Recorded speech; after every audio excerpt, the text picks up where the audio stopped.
ایک میں عصر حاضر کا جو سعودیہ کے ٹیلی ویژنوں کے اوپر، ریڈیو کے اوپر، اخبارات کے اوپر وہ بندہ بھی زندہ ہے۔ ایک ہوتی ہے قصے کہانی کی بات۔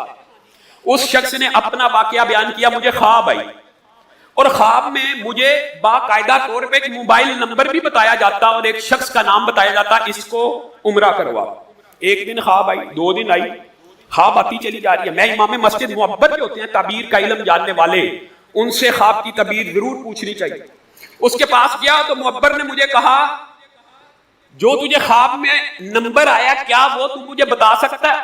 کہا وہ نمبر تو مجھے یاد ہے۔ تو معبر نے کہا یہ خواب اللہ کی طرف سے ہے، تعبیر نکالنے والے جانتے ہیں کون سے خواب اللہ کی طرف سے ہوتے ہیں اور کون سے شیطانی ہوتے ہیں۔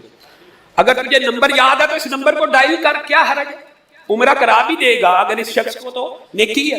کہا نمبر ڈائل کیا، ریاض کے مضافات کا ایک شخص ہے، فون اٹھاتا ہے۔ میں نے اس کو کہا عمرہ کروانا چاہتا ہوں۔ کہتا وہ بندہ آگے سے ہنسنا شروع ہو گیا، میں 40 سال سے سعودی عرب میں رہ رہا ہوں، ریاض کے قریب رہ رہا ہوں، میں نے آج تک اللہ کا گھر نہیں دیکھا، تو مجھے عمرہ کرانا چاہتا ہے؟ جی ہاں عمرہ کرانا چاہتا ہوں۔ 2 3 4 دفعہ اس کو منایا، میں یہ لوں گا یہ لوں گا، ساری بارگیننگ ہو، 5 سٹار عمرہ کرایا جائے۔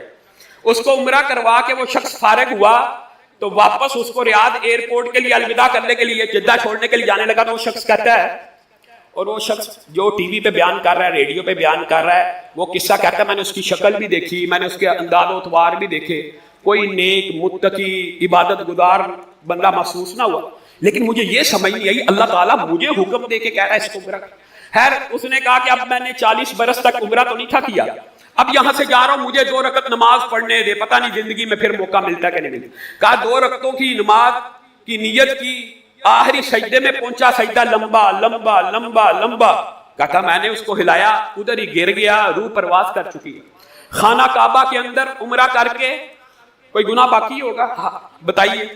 اور پھر جنازے کے اندر لاکھوں افراد نے نماز جنازہ پڑھی، خانہ کعبہ کے اندر نماز جنازہ ہوئی، تدفین ہو گئی۔ کہا گھر والوں کی اطلاع دی، یہ وہ، کہتا یہ واقعہ میرے دماغ میں پیوست ہو گیا، مجھے سمجھ نہ آئی یہ ہوا کیا۔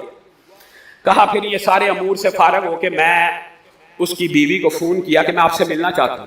انہوں نے اجازت دی، میں اس کے گھر پہنچا اور میں نے اس کی بیوی کو کہا مجھے بتائیے آپ کے خامند میں کون سی ایسی نیکی تھی کہ اللہ تعالیٰ نے میرے سے عمرہ بھی کروایا اور سجدے میں اس کی روح کو قبض کی؟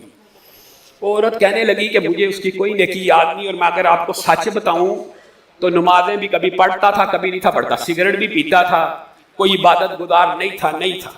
کہتا میں نے اصرار کیا کوئی نہ کوئی ضرور حکمت ہے اس بات کے اندر، سوچئے یہ کون سی ایسی نیکی کیا کرتا تھا؟